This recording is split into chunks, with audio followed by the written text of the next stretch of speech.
trying to tell.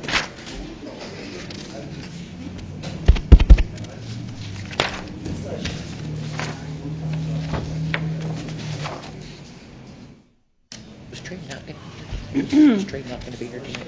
You know? Yeah, he's going to be here. Okay. We're live. He's going to be here tonight. Okay.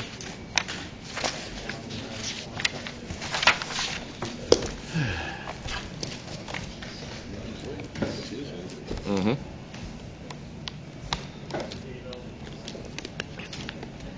About 30 seconds.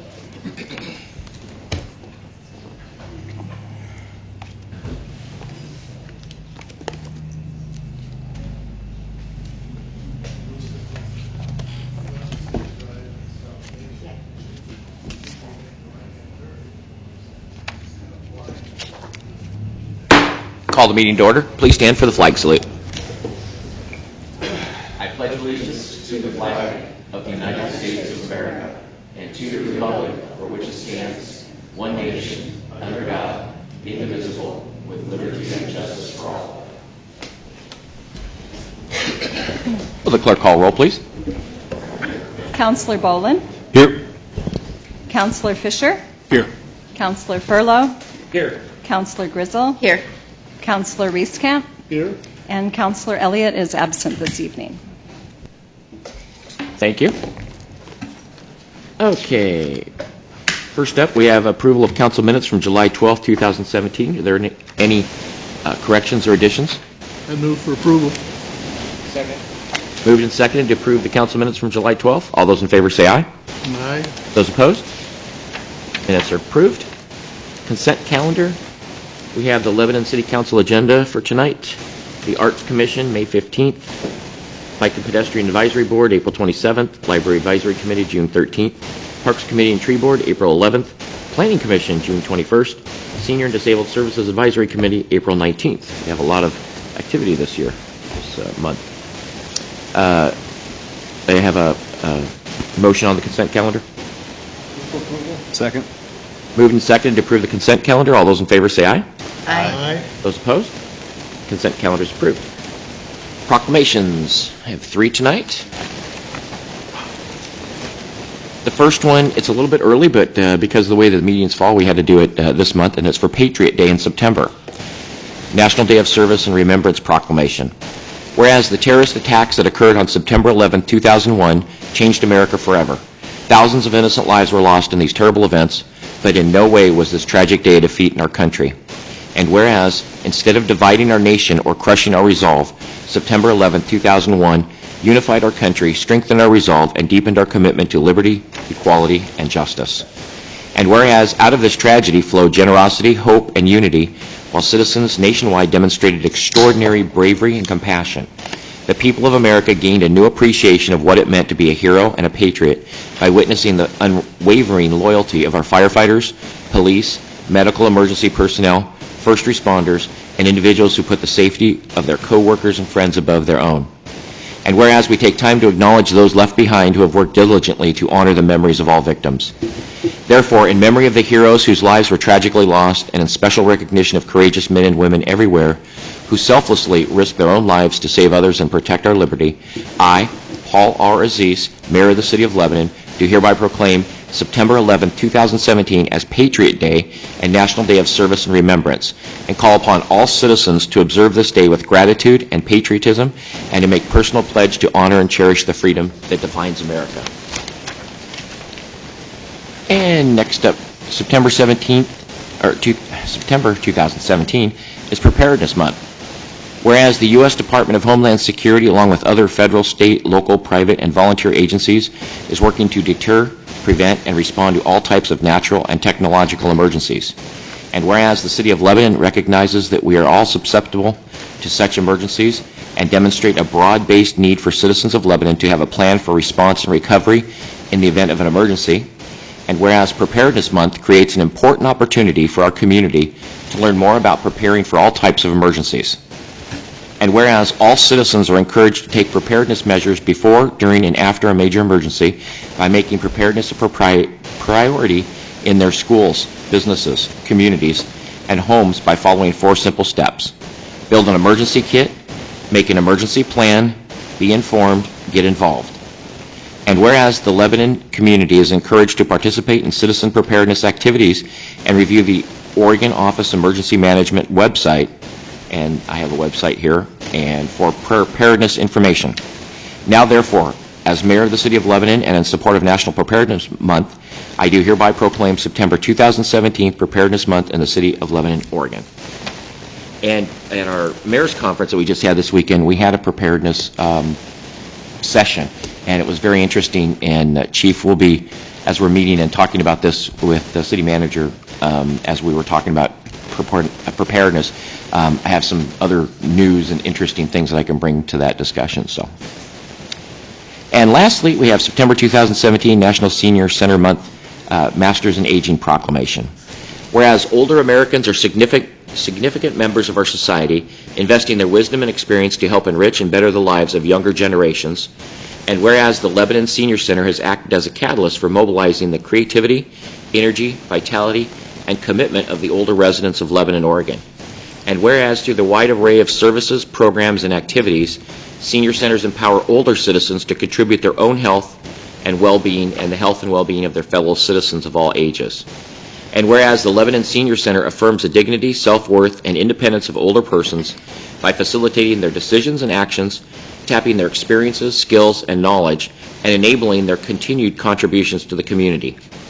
Now, therefore, I, Paul R. Aziz, Mayor of the City of Lebanon, do hereby proclaim September 2017 National Senior Center Month and call upon all citizens to recognize the special contributions of the Senior Center participants and special efforts of the staff and volunteers who work every day to enhance the well-being of the older citizens in our community. Okay, I think I'm a little lightheaded. Next up, we have public comments. The council welcomes all respectful comments regarding the city's business. Citizens may address the council by approaching the microphone, signing in, and stating their name and address for the record. Each citizen is provided up to 5 minutes to provide comments to the council. The council may take an additional 2 minutes to respond. The city clerk will accept and distribute written comments at a speaker's request. Is there anyone who would like to address council? Dustin, would you like to come forward?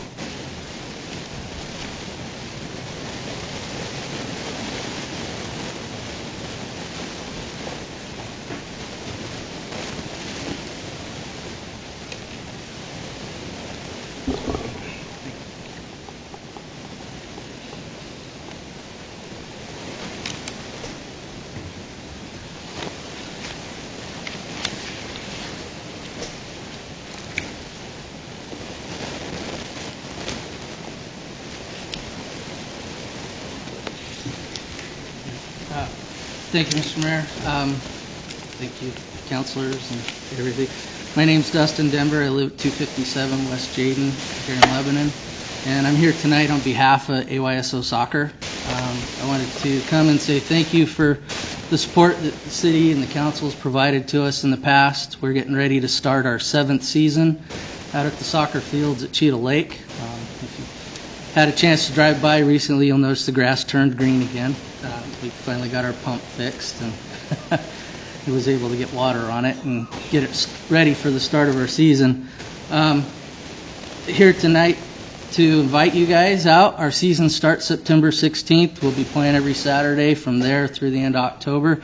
Come on out, check out the games. Lots of kids in the community are out there every week. It's a pretty packed place. Jason, I'm sure can attest to that. But unfortunately, I'm here to ask for help. We've had a good relationship with the city in the past. For whatever reason, 2017 has turned into an insanely bad year for us. We have had a lot of problems with vandalism, break-ins. We've had just last week, our shed was broken into for the 6th time just this year. Oh, we've had problems with people coming out dumping garbage in the parking lot, out on the field, doing a bunch of stuff out there. They came out, our control box for our water system, they busted the lock off of that and damaged that. We've had several $1,000s worth of damage and property stolen from us. And AYSO is a 501c3 nonprofit. We're an all-volunteer organization. So everybody that does anything out there puts in, volunteer time to come out, fix that shed every time it gets busted into. There's a few things that we've tried to do to alleviate that. I know the police department a couple of years ago had them come out, and the parks came out, got rid of the vegetation, and there was a homeless camp back there. To the degree there was a building, a wood-structured building with energy-efficient windows back in the brush. Once that went away, things cleared up. Everything was fine for about a year. 2016 was great. We didn't get broken into once. I thought, hey, we've solved the problem. And then 2017, I don't know what's happened. There's been a lot of motorhomes parking out there for days on end. In fact, they've been coming up. We had to shut the power off in our shed because they were coming up and using it, hooking their motorhomes up to it and stuff. But we're kind of at our wits' end with it, and have stuff that we've had to replace. They're cutting our nets out on the field. It's just, I don't know what's going on this year, but we're looking for solutions. I'm open to suggestions from council and from the city as to something that we can do to help alleviate some of that vandalism and break-ins. We've got some ideas. One of the things we'd like to suggest is putting a gate up at the entrance. It's not something that I feel us as an organization can do, being city property. We don't want to go out and just throw a gate up, because there's a lot of people besides us that use the park, and it's become quite an asset to the city. There's a couple of adult league teams using the park, and some others, and if we go out and put a lock up or are responsible for opening and closing the gate all the time, we're all volunteer, and we just don't have the manpower to go out and do that on a constant basis. We do have some money we can kick towards installation of a gate. I don't know what other rules or regulations there might be about putting a gate up out there. Officer Padwa with the police department had seen a few of our reports. He called me up, said, hey, I've got some cameras that were old, they don't work anymore, maybe we can put them up on your shed as a visual deterrent. I said, great, come on out, put them up. He came out, took his time, put them up for us, and less than a week they were busted off. Somebody came out and knocked them off the shed and vandalized them. A couple of other officers that came out on that call suggested maybe the city's been putting cameras up in Ralston Park and some of the other parks and facilities. Maybe it might be possible to put cameras up out there, help us kind of keep an eye on the park and everything with that. So I'm looking for suggestions, and we want to work with you guys, but we've got to do something, because it's kind of hit a critical point and our season's getting ready to start, and we're replacing a lot of equipment, and I don't want to lose it again. Okay, thank you. Gary wanted to say something. Dustin, you and I talked about this some time ago. Yep. I spoke with Jason Williams, and I know that he and the crew are building a new gate for you guys now. I don't know if you guys closed the loop on that or not. I've not heard from anybody since you and I talked. So. I just texted him, and I think there's some sort of a communication miss between the two of you. Okay. He said something about that you didn't get back to him, so whatever. Oh, okay. I think that maybe something got missed there, but I know our crew is responding to some of those issues that you've addressed, and if there's others that we can address, I think we can still work those out, and I think Jason's our best guy to do that. So okay. I think we're ready to help, and we are. Is there a camp back? I don't believe so. The vegetation's not to the height that it was before, and I've not seen any evidence of being a camp back out there. So I think a lot of it's just coming from transient traffic, people coming and going. Mm-hmm. And the biggest issue is it's out on the edge of town. It doesn't get patrolled very often, and it's a great place to hide or come in and park for the night. Mm-hmm. When we've got the toilets down there, it's a rest stop during the day, which is fine, but then in the evenings and at night, I go down there to check on the shed or do something, and there'll be people down there stoned in their car and doing drugs and stuff. So it's just a good place to hide. I had Dustin, are you around next week?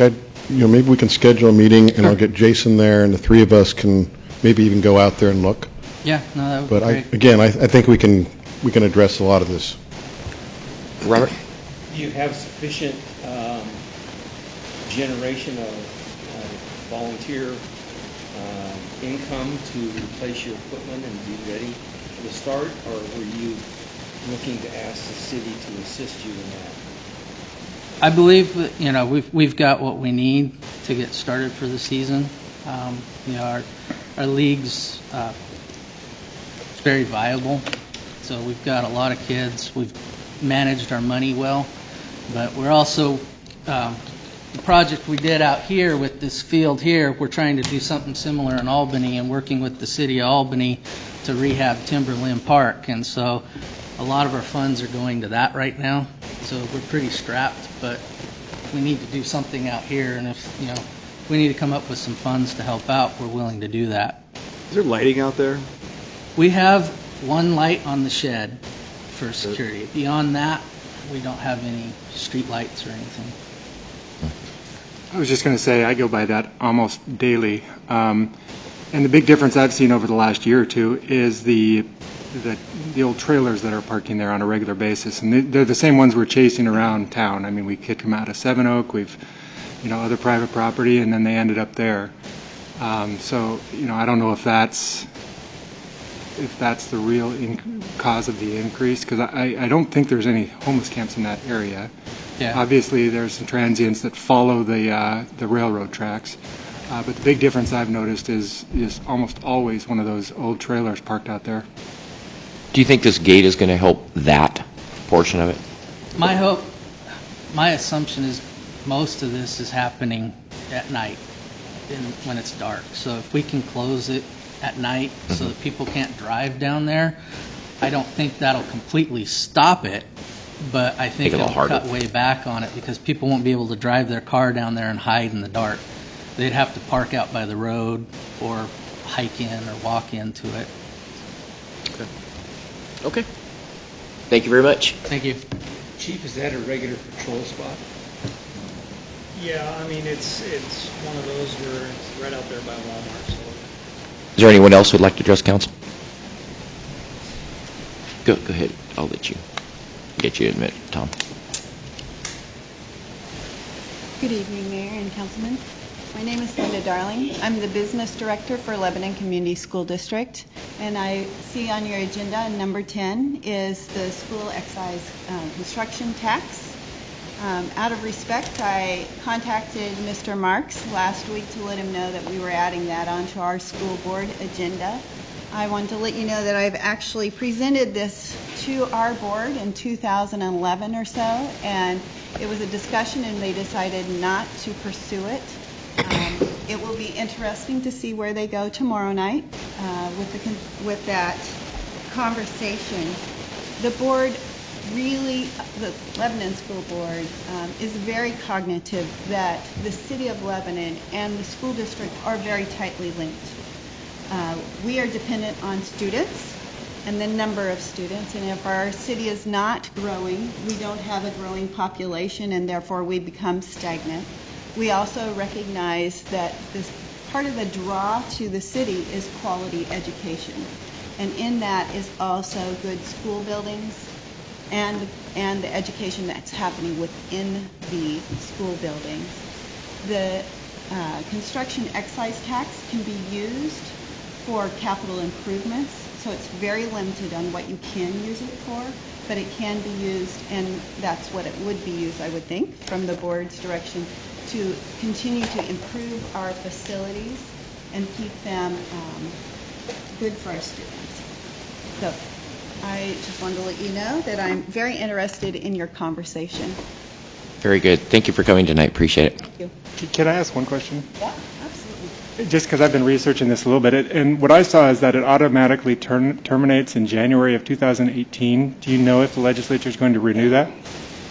From what I heard, yes. Okay. But it still, right now, is scheduled to terminate in January of 2018. What I read in legislative updates that came out to the schools that would not impact it and that it would continue. And we do have that as a discussion item, and I spoke to President Oliver, and I have some updates for that. Gary does too, so thank you very much, Linda. Appreciate it. Absolutely. Anyone else like to? Tom?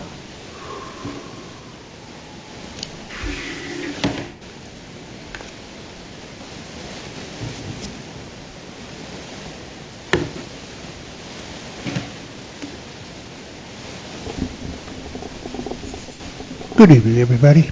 I'd say that mayor's conference, I was well pleased with the way that went. What I would like to suggest, is it possible to have a kids conference similar to the mayor's conference? They could do art, bingo, crafts, do the drinks like root beer and that sort of thing, Kool-Aid. They could do educational things, funny games, music, athletic competition, clay bottles, and sandboxes. And the money would be raised for school supplies. That's just a suggestion I have, an idea. It's a good idea. Have you talked to the Boys and Girls Club? Not yet. That'd be a good idea. I would talk to them. You want me to bring it up to them? Yeah, That'd be fine. yeah, I think that'd be good. Okay. And I noticed that the Brewfest that's coming is having a big, huge child area that's going to have a bounce house and all kinds of activities for the kids to play in while the parents are off at the festival.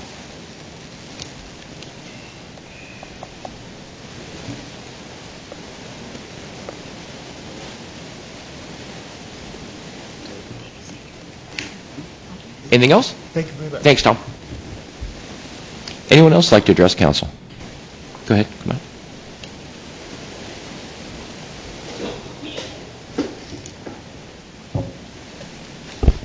Good evening, everyone. My name is Trevor Spangle. I reside currently at 4942 Southwest Barber Boulevard in Portland, Oregon. However, I come to speak to you tonight as a native resident of Lebanon. My family owned and operated the Corner Kitchen for over 30 years, and I worked as a special education teacher here in the district for over 6 years before relocating. Currently, I'm the sole member of the Swift Summit Northwest, LLC, based here in Lebanon, which organizes and produces competitive cycling and non-competitive running events. I also serve as the volunteer coordinator for the Strawberry Century bike tour presented by the Santiam Spokes in each June. It's my understanding that tonight the council is going to discuss, make some decisions on whether or not permitted alcohol consumption can occur within Strawberry Plaza. That site is both the start and finish line of the Swift Summit bicycle race that will be held there on August 26th. In partnership with Conversion Brewing, we're looking to create a festive atmosphere to greet and celebrate the accomplishments of each participant as they come across the finish line. With live bands scheduled to play throughout the afternoon, my vision is one where people would be drawn to the plaza to celebrate as a community alongside these bicyclists, and that they'd be able to do so with a cold beer in hand. When I began organizing this event, I had two goals in mind. The first was to provide participants the opportunity to set a big goal for themselves, experience a challenging day on the bicycle, and showcase some of the most scenic, low-traveled backcountry roads on the outskirts of Lebanon. The second goal is to find a way to give back to the community that I still call home, in which I owe a significant portion of my successes as an individual. In the state of Oregon, bicycle tourism is a $400 million annual enterprise. A recent study conducted by Dean Runyon Associates out of Portland in 2013 looked at ways in which cyclists and bicycle tourism in general can enhance and support economic growth in rural communities throughout the state. They found that total travel expenditures for cyclists are equivalent to approximately $1.2 million per day in spending. More specifically, travelers who participated in bicycle-related activities spent $174.6 million on accommodations and food services, $53.5 million on groceries, $71.5 million on motor fuel, $31.9 million on bicycling event fees, and $27.9 million in bicycle repairs and gear. In addition, this bicycle-related travel spending directly supported about 4,600 jobs statewide, with earnings of approximately $102 million. The bicycle-related travel spending that was examined in that study also generated local and state tax receipts, including lodging, motor fuel, and travel-generated state income tax of nearly $18 million in 2012. This data and more can be found on the Travel Oregon website, and I'd be happy to email it to everyone on the council. To put it mildly, I feel that Lebanon is missing out on the opportunity to be an even greater tourism destination than it already is. In my own experience as a cyclist, I traveled to Emporia, Kansas in June, a town of only about 24,000 people, to participate in a 200-mile bike race known as the Dirty Kansas. In its first year, the event had 36 participants, and now in its 12th year, 2,200 riders towed the start line. Estimates are that Emporia, Kansas brings in nearly $2.2 million in tourism revenue over that weekend. The historic downtown shops and restaurants are bursting with hungry cyclists. Hotels fill up and sell out in a matter of weeks after registration opens, and racers come from all over the nation to gather around with one goal in common: to ride bikes. I've been extremely grateful by the amount of support that I've already received from Lebanon in preparation for this event, so much so that what once seemed kind of like a difficult and impossible event to put on now looks like something that's going to have longevity and sustainability. There's no reason, though, that Emporia, Kansas should be the only small town with the opportunity for substantial economic gains through bicycle tourism. With no other 200-mile event in the state of Oregon right now, Lebanon has a chance to become recognized for not only its challenging and scenic back roads, but also for the hospitality and support it receives from its community at large. I hope that tonight the council will consider the possibilities that await this city by supporting entrepreneurs to come in with a vision, create experiences for the visitors that will keep them returning for years by allowing permitted alcohol consumption with the boundaries of Strawberry Plaza. Thanks. Okay, thank you. What was the date on that again? August 26th. What times, Trevor, do you expect, like, finish? The finish times? 200-mile riders start at 5 a.m. Rough estimates, not knowing the riders, that they would probably be finishing 5 p.m. at the earliest for the fast people, so 5 to 7 p.m. We have a 100-mile category as well, though, that starts at 8 a.m. And a fast rider on that course would probably finish earliest 1 p.m. to 2. So when we applied for the permit and started talking with Walt, that we would be able to have music and gathering in there from about 1 o'clock to 10 o'clock at night. I want to thank you for reaching out to us and getting this going, because this is, I mean, to me, this is exactly the kind of event that we need to keep pushing for here, drawing in outsiders to see what we have to offer and to eventually empty their wallets in Lebanon and have a great time. So, I mean, what's been impressive to me, just as the organizer and watching registrations come in, I have registrants from Los Angeles, I have a registrant from Denver, Colorado, several out of Portland.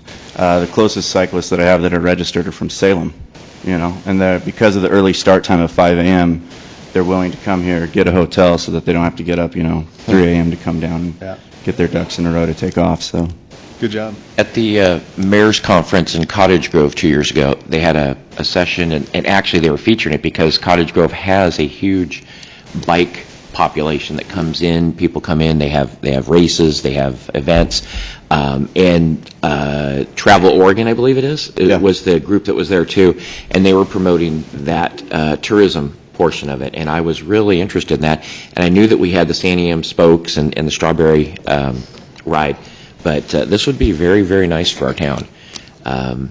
My biggest concern would be making sure that the health and the safety of the community and the kids and the park and the police is okay with it. But is that on the agenda for tonight? It's actually part of It is on the agenda for tonight. It's part of our fee schedule, Yeah, it's item item number 2. 2. Okay. Yeah, it was kind of in that one. All right. Okay, thank you very much. How many registrants so far? Ironically, I spoke of the Dirty Kansas that had 36 participants in its first year, and as of yesterday, I have 36 participants. Registration still is open for a week, and I'm hoping to see probably another 5 to 10 register in the next week by then. So. I'll register when you add a 1 mile option. I was going to ask if there was an elderly division. That Yeah. Yeah. Thank you. Thank you very much. Three-wheeled? On my little Anybody thread. else who would like to address council?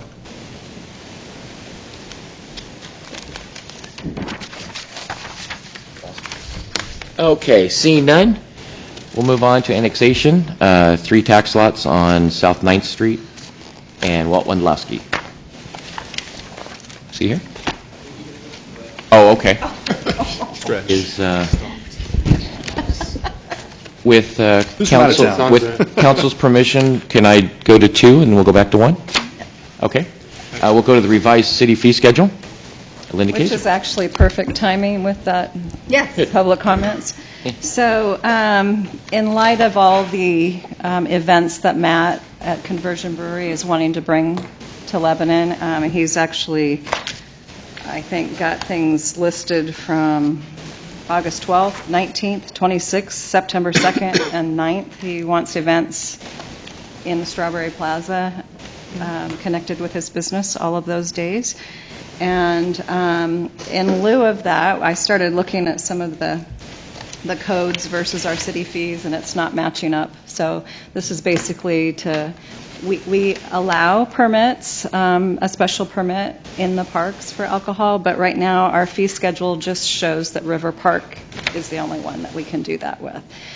And that's due to a long time ago we were having issues. But since we require insurance liability, that's eliminated a lot of that for us. So in light of the acquisition with Cheetah Lake, I would suggest that we do it for all parks, not just Strawberry Plaza, because we're going to be having the same thing at Cheetah Lake and any other park. So it is just by permit only, so anybody and their brother can't just be drinking at the park. So I just want to make sure that's in the paper. So is it city permit and then an OLCC permit on top of that? Mhm. So, okay. Yeah. And the OLCC permit, does that That have- goes through my office. through the city? So the city Those underwrites don't that? come through here, but those special permits go through my office. They also have to provide proof of $300,000 in liability insurance too, which that'll keep some out who might not be responsible. And that's part of the 300,000? Seems a little low, huh? Actually, Well- that's what OLCC That's their minimum? That's recommendation tort limit. Oh. per ORS.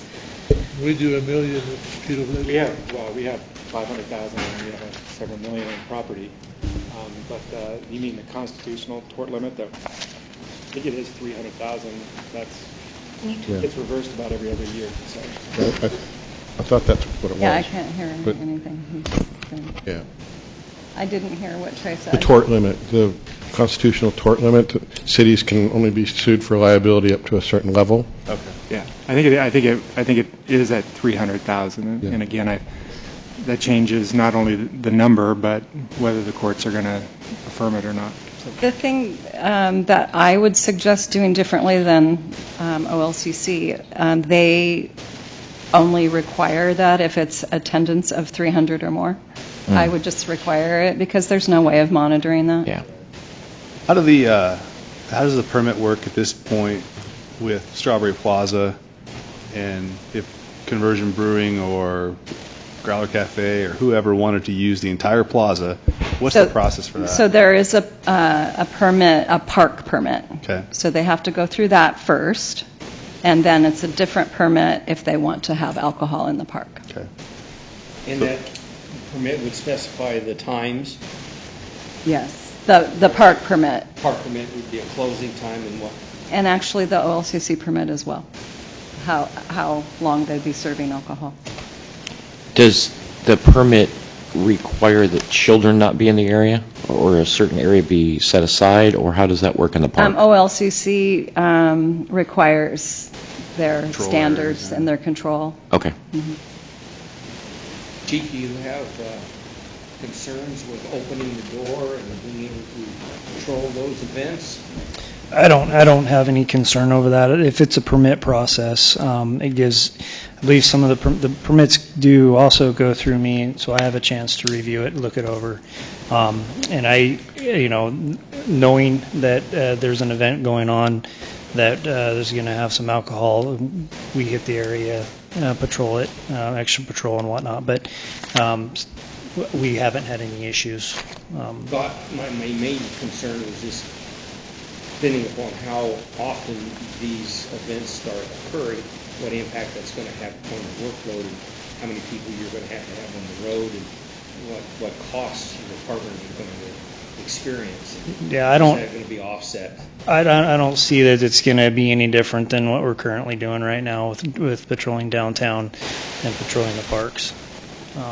So we adjust. Dave Albanese, he hits the parks quite frequently. We adjust his hours to work later in the evening, so he can always get in that area as well. But Most of these events that are permit are very well organized for the most part. There's really hardly any issues. We drive by, people wave. It's normally, the only issue we have is the people that want to come into the park that aren't supposed to be in the park and want to drink. So we monitor that. I just wanted to correct before. It started out at $300,000 on the tort liability, but as I'm looking for it, it actually ratchets up each year, so that by 2015 it was up to $666,000. It's not actually listed in here what it is beyond that. So I had a question about private events versus for-profit events. Is it one permit for all, or can the, Per I guess application, per permit. right? For the park itself, that's a different process. That goes through community development and planning. Okay. So to reserve the park goes through CDC or Right. Okay. So it goes through Tammy and Sierra Okay. up front there. So, and I believe it's per event, no matter how many permits. I think it's $35. That's Yeah, because, well, actually, Strawberry Plaza is different. It's on our fee schedule in here, but because they're also usually have a band, so then it's our electricity, so it's a little more expensive for Strawberry Plaza than maybe another park. So, and that was already approved. Those fees were approved a few months ago when I brought this to you. I guess my question is if one of the downtown businesses is using the space as a profit maker, basically, or as a profit enhancer, does the city look upon that differently than they do a nonprofit group coming in, a bike group coming in that wants to use it for a one-time shot versus someone who kind of has a lock on it as their own space? No, I don't think First come, first serve, aren't we on? Yeah, I don't think we'd look at it differently. Whoever was first to put in an application would, as long as they met all of our standards, would be the first one to And if you're to be able to asking do it. about the price of the permit, there's There's no no change difference. That's what I unless was asking. unless it's a For like I do sometimes waive for nonprofits, but for instance, if I'm having a big event at my business, it's a business. I wouldn't for a business. No, You wouldn't waive it, right? I would not waive. It's not been the city's There would be a policy fee to waive. increase if it was a business. That's part of the Right. 2B of your question. So like if your concern is like, say, Conversion decides, I'm going to take all the Saturdays in the summer because Exactly. I can turn a huge Huge profit profit. with And it's only going that. to cost me $140 a month to lease this enormous space and profit off of it. It would be for that particular park $75 for the park permit each evening that he rents it Right. or day, and then for me it's per application.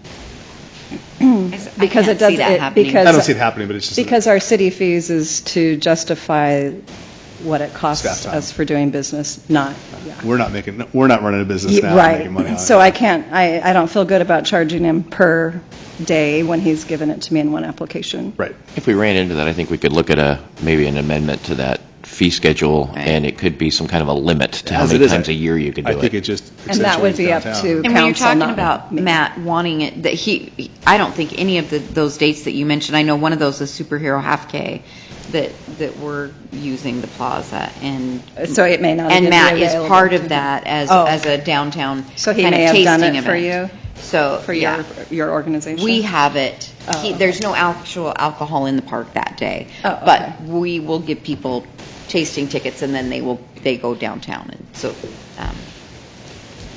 I don't think He may be planning something else for the evening or something, I'm not sure. I haven't responded to him because I knew this was coming to council, and I did let him know that it's coming to council, and I'd have more information after tonight. Okay. Any other questions? Rob, did you have anything? Yeah, not a question, the second part. If we're through with that portion, there's another There's- portion of okay. the fee schedule that Rob would speak to. Yeah, so there's part two to the fee schedule. So engineering has been preparing for some am I on? Is it red? Yeah. Yep. So engineering has been preparing for some large development projects coming up and have been looking at the fee schedule and have noticed that the public improvement for private development, that fee schedule is pretty expensive, especially for large projects. So right now, the current fee is $250 plus 3% of construction cost. So for multi-million-dollar projects, that can be a hefty fee. So we are recommending to have a tiered approach. So the list is in the memo. So just to summarize real quick, we've broken those projects cost into 3 categories. Projects up to $1 million would be $250 plus 2% of the construction cost for projects up to $1 million. For projects from $1 million to $4 million, still the same $250 base fee plus 1% of the construction cost. And then for projects $4 million or over, again, $250 base fee, but only a 0.5% of the construction cost. So that's a tiered approach. Did you do some surveying with other municipalities to see how this compares with? We did, and there we found a variety of some flat fees like we had, some other fees that were tiered like this, and some other ones that were, quite frankly, very cumbersome. I think they tried to make it very congruent, very even. The good news about ours, maybe not so good news, most of our public improvement projects are under $1 million. So 95% probably of our public improvement projects would be in that 2% range. For the handful we get that are expensive, it is we are proposing a reduced fee. And that tracks better with time actually spent in review. So it's not a linear scale, meaning if it's $5 million, we don't spend 5 times as much time from a $1 million. So, Good. Thank you. Any other questions for Ron? Okay. Thank you, guys. All right, at this point, I'll have the city attorney read the resolution. Resolution number 2017-29, a resolution amending fees and charges for city services and repealing Exhibit A fee schedule of resolution number 2017-25. Move for approval. Second. It's been moved and seconded to approve Resolution 2017-29. All those in favor say aye. Aye. Those opposed? Resolution passes. Thanks, Ron. And we'll go back to number 1, Walt Wendlowski, annexation. I have to do the procedures in this. We have it. Oh, yeah. Well, if you want me to go ahead and start with the procedures. Sure. The City Council will follow the quasi-judicial hearing procedures set forth in ORS 197.763. These procedures are posted on the wall, and they are posted on the wall and are provided so that we make sure everyone has a fair opportunity to present their case. At the commencement of the hearing, councilors shall announce any ex parte contact or conflicts of interest. If anybody has any questions about what is or isn't ex parte contact or conflict of interest, please feel free to ask me. We'll start with the staff report. Then we'll have questions of the staff by councilors. We'll then open it up to public testimony. Please note, audience members, that failure to raise an issue, including constitutional issues or other issues related to the proposed conditions of approval, if any, accompanied by statements or evidence sufficient to afford the City Council and the parties an opportunity to respond to the issues, precludes an appeal to the Land Use Board of Appeals. Please sign in with your name and address when you testify. We'll then allow testimony of witnesses, start with proponents of the application, then go with any opponents of the application, and rebuttal if necessary. We will then close the public hearing, in which case deliberation will be by council and staff. Generally, a decision will be made this evening. The decision will be either approve the application where the council has found that the criteria have been proven, or deny the application if the council finds that the applicant has not sustained its burden of proof. And with that, we can ask if any councilors have any ex parte contacts or conflicts of interest to disclose on the record. No. Okay, this hearing is now open, and the city attorney's read the procedures. With that out of the way, I need to ask the audience if there's any objections to the notice that was sent in this case to the jurisdiction of this body to hear and consider this case.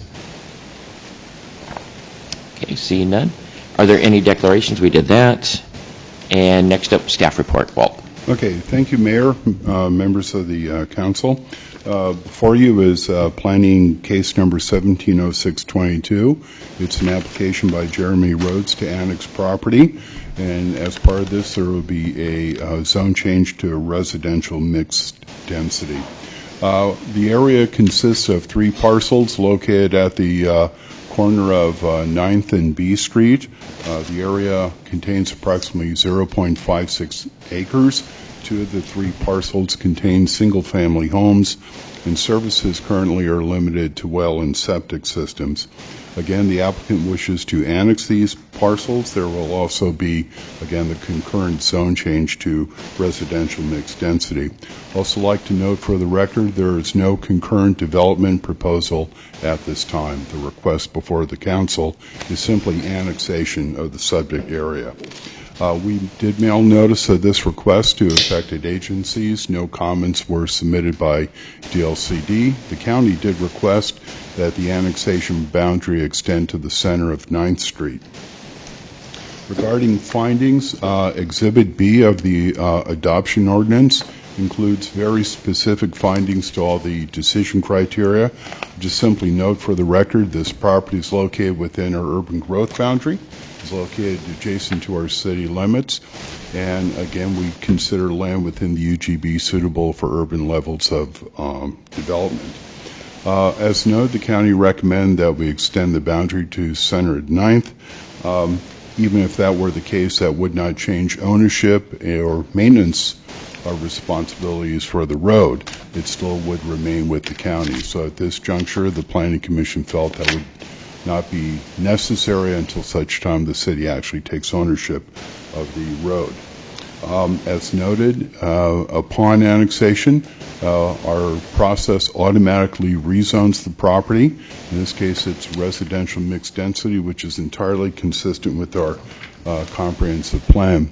Planning Commission reviewed this at their July meeting. It was their unanimous recommendation that the City Council approve the annexation and associated zone change. Finally, I'd like to bring up 2 points that were area of concern, if you will, at the Planning Commission meeting. First, I want to make sure that the City Council and also members of the audience recognize annexation is a purely voluntary measure. The City Council, by policy, and also our development code by law, does not require people to annex into the city. You're welcome to do so if you want to. There is no pressure to do so if you don't want to. The only time that annexation is required is if you decide to hook up to city services. And that's pretty standard, and we've actually seen a few of those. In fact, we have another one coming up next month for that. The second point is that this property, there's 1 vacant parcel, and likely the only way it can be developed is with the extension of sewer and water services. I want to again emphasize that the cost of those extensions will be borne by the applicant. It is not city's responsibility or anyone who resides along a roadway to go ahead and participate in those improvements. I would also like to note that folks who are located along these improvements are not required to connect as well. And there are also no fees associated with people who live in the county that they would be paying to the city. So again, I want to emphasize this is a purely voluntary decision by the property owner, and all costs associated with development will be borne by the developer, and there's no obligation on county residents to annex or to hook up to these services. With that, I'll be happy to answer any questions that the council may have. Yeah, officially, you said that there was no plan that had been submitted to you as far as development. Did they give a general idea of why they wanted to do it? Or? The general discussion had to do with developing it for urban uses. Looking at the vacant parcel based on its parcel size, probably the best they could do would be a duplex. So we're not looking at multifamily development there. We're looking at maybe a duplex. I think the vacant lot is like 8,500 square feet or something like that. Well, I can't really tell the southern border. Is that in an island, or is that just the edge of? Actually, what we're looking at is an island here. Okay. And so, but it turns out that these three parcels, if you annex them all together, will be located adjacent to the city limits to the east-northeast, and that's, I forgot the name of the church there, but that The is... First Assembly. Thank you. But it helps to fill in an existing island of county. It does, bit by bit. I think that is the expectation. I just want to assure, because that was a real bone of contention at the Planning Commission meeting, these are purely voluntary decisions by the owners. Any other questions? Okay, is the applicant here or not? Would you like to speak?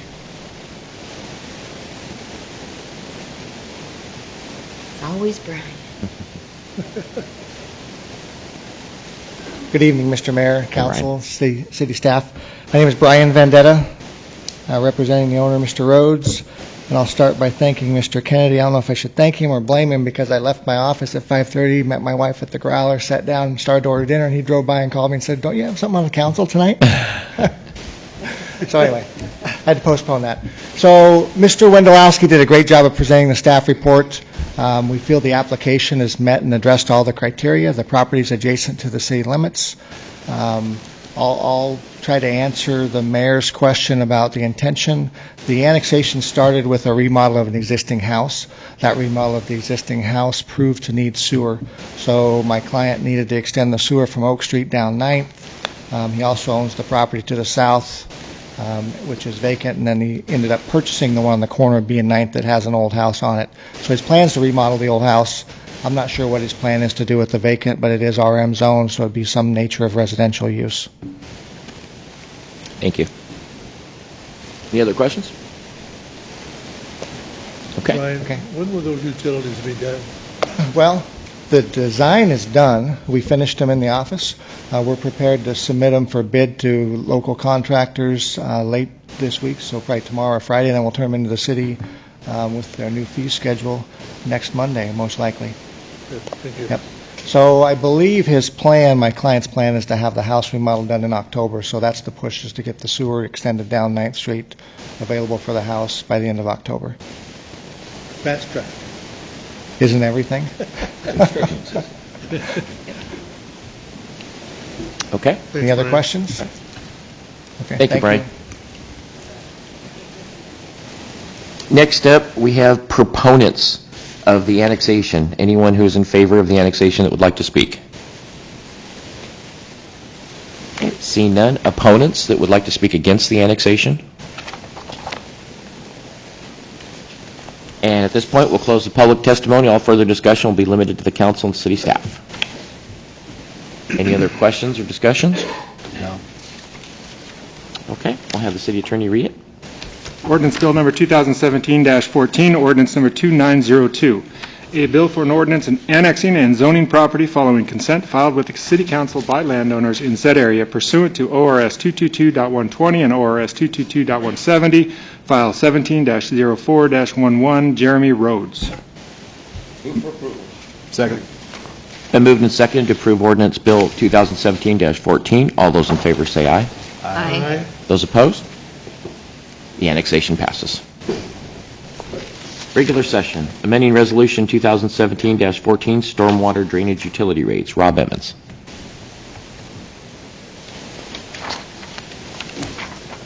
Thank you, Mr. Mayor. This should be probably a quick agenda item. In the spring, we, council approved a 3% utility rate increase, stormwater and sewer. It was discovered in July, sending out utility bills, that the stormwater resolution had a mistake. Within the text of the resolution, there was the 3% rate increase mentioned, but in the numbers presented in the text, in the resolution, those actually had a 7% increase. We caught that. We sent out bills that reflected the 3% increase. So the bills went out correct. correct in that we assume you actually wanted a 3% rate increase. So the resolution just corrects that error. So this really didn't affect any of our customers at all? Nope. Okay. We should have caught that.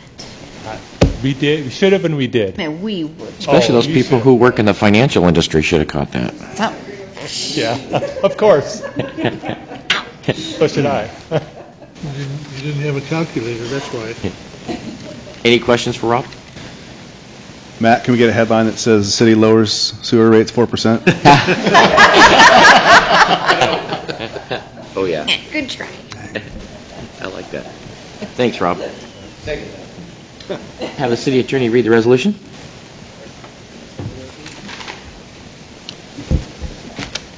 Resolution number 2017-30, a resolution amending resolution number 2017-14, adopting the City of Lebanon's stormwater drainage utility rates. Move for approval. Second.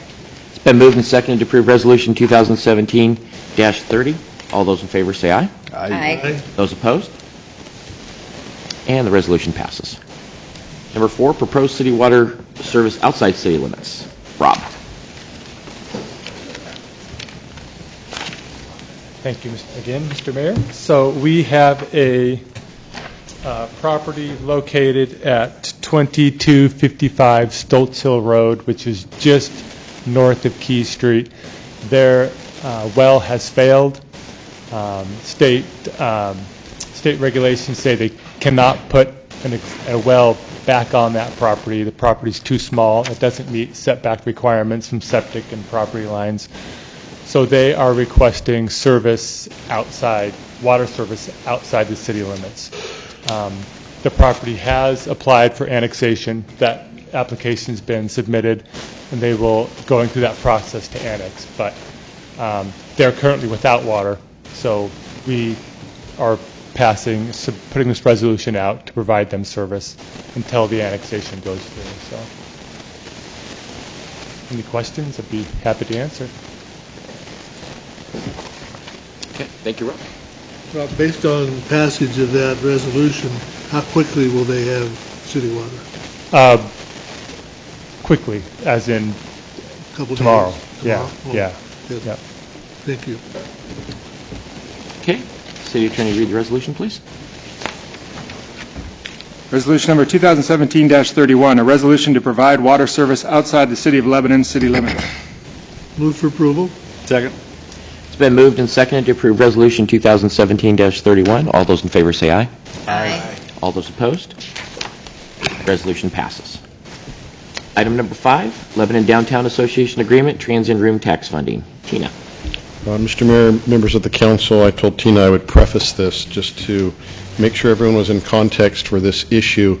As members of the Budget Committee, you may all recall that during this year's budget session, representatives from the Downtown Association appeared, spoke to you, and talked about their experience with the contract we had with them last year, and that there were some improvements that were needed. And through that discussion, $8,000 was identified through our transient room tax monies to assist them in the employment of a downtown or a Main Street manager. And Budget Committee approved that, and so we're coming back to you now with that agreement. So that's the context wherein Tina presents. Good evening, everyone. For approval is a contract between the City of Lebanon and the Partners for Progress, doing business as Lebanon Downtown Association, LDA. The proposed contract provides funding to LDA in the amount of $8,000 out of the Lebanon Transit Room Tax Fund. These funds directly tie to tourism and Lebanon's strategic action plan. Thank you. Questions? Yes, in fact, the gentleman was hired, and I understand last week he moved into town. In fact, he moved a block outside of downtown. He's a block down from me. So yeah, he's on the job, and I'm expecting great things from him. What was the town that he worked for? Do you remember? Lakeview. Lakeview. He was the downtown manager for Lakeview. Move for the approval of the agreement. I second it. Been moved and seconded to approve the agreement for the Lebanon Downtown Association. All those in favor say aye. Aye. Those opposed? Motion passes. Appointing city manager as certifying officer for Lynn County Housing Rehabilitation Block Grant Program. Tina Mr. Hutt. Mayor, members of the council, again, I'll provide context. You may recall that, it may have been up to a year ago now, staff presented you with a program for the city to act as the conduit, if you will, for housing monies to come through a federal block grant that would assist not only the city of Lebanon, but communities on a regional basis.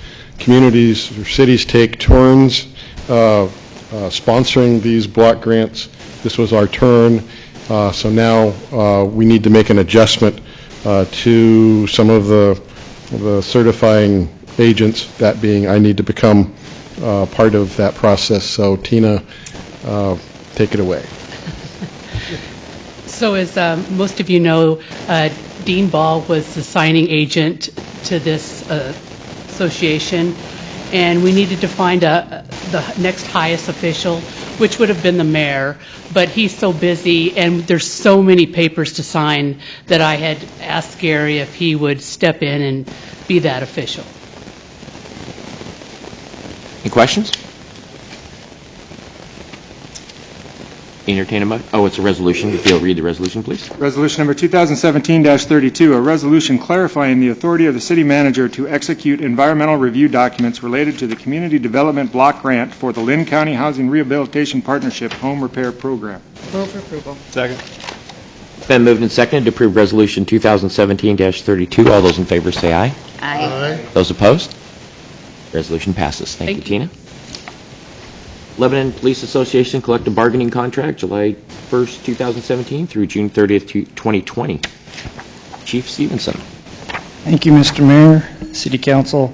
What we have before you tonight is the ratification of the labor agreement with the Lebanon Police Association's Teamsters and the city.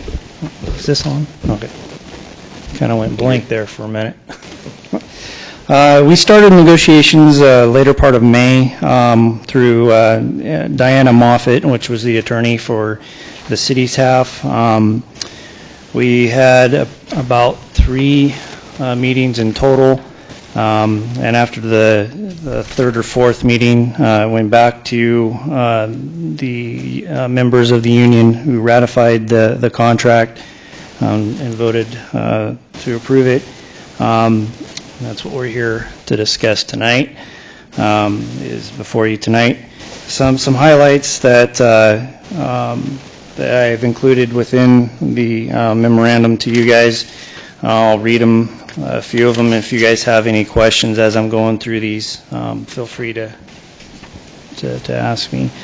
Some of the, under Article 10, we change that for no sergeant and team leader be on the same shift, to be on vacation or comp time on the same date. It still allows for the use of other leave in special circumstances. And then basically that was to allow the city, to allow us a better, to provide some better coverage by someone in a leadership role.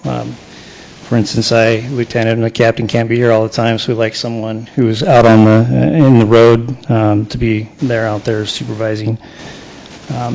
Article 11 is the wages. Beginning of July, it's an increase of 3%. There was comparisons that were done throughout other municipalities. And what we learned is we were a little bit behind the market. So what this is doing is bringing us up a little bit closer to be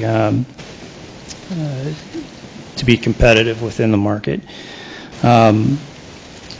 In the next 2 years, it's going to be between 2% and 4%, and that goes along with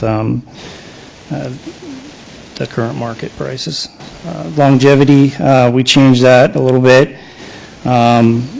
So to kind of make sense of it. In the last contract, or the current contract we're in right now, longevity pay, you wouldn't be able to get that until 9 years of service, and that was a 1% increase. We backed that down a little bit to be, I have my notes here. So after 5 years of employment, they'll get a 1%, and then after 9 years, 2%, 13 years, and 1% just keeps going up. Let's see. We also increased the intermediate DPSST certification from 2.5 to 3.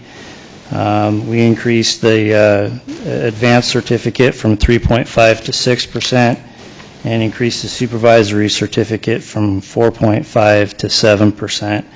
And the reasoning behind that is it's becoming more difficult to not only obtain those, but also it takes a while to get to that level.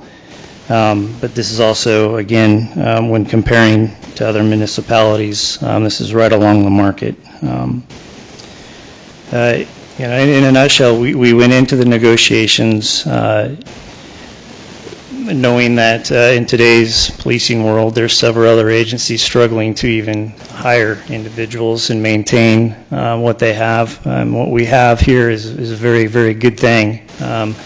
Very good, top-notch officers, ladies and gentlemen, and we want to stay competitive within that market. So going into it, that was our whole goal behind that, and it went fairly smoothly. There was a few things that we went back and forth on, and a few things, but for the most part, it was pretty smooth. What is the overall budgetary impact of all of that? The overall dollar-wise, I don't know the actual dollar-wise. I can say that the current year impact was budgeted ahead of time, so that the budget that was approved by the Budget Committee provides. This is well within... Yeah. Yes, it is. Sorry. Yeah. Any other questions? I'd just like to commend the increase in the life insurance. Oh, that was another, yeah. 50 to 100,000. I think that's very important. And I know coming out of the military, I remember when I first went in, it was 20,000. It took a long time before that kept pace with the market. Yeah. And I particularly, not suggesting that we have a high risk of losing an officer, but still, I think we need to remain competitive in that insurance market. Right, and that was the major driving force, is to stay competitive. The last thing I want to do is lose an officer to Albany, surrounding agencies who are offering hiring bonuses. An important note, and I don't toot my own horn, but I will for the police department. But we're the only agency in Lane County right now that's full. We're at full staff. We have a process going on right now, but everyone else is 8 down. Lane County's 8. Albany's severely down in numbers. That says something. They want to stay here. I want to keep them here, but I also want to make sure that they're getting what they need. Could get some more. I really like the longevity. I do too. Yeah. Back in that. Yeah, in the way that is, the officers, they top out within a year and a half or 2 years, the top of wage. So they have to wait almost, another 6 years before they get another raise. So, that's the right thing to do. Good. Good job. Debbie's in the office. Debbie, did I miss anything?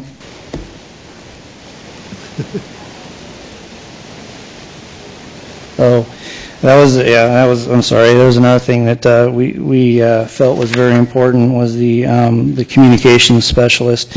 What we did is took the job description that was way outdated, and revamped it and sent it off to LGPI, which they sent it back, and it increased their grade from a grade 4 to grade 5. So it's right in line with the right thing to do for them. So.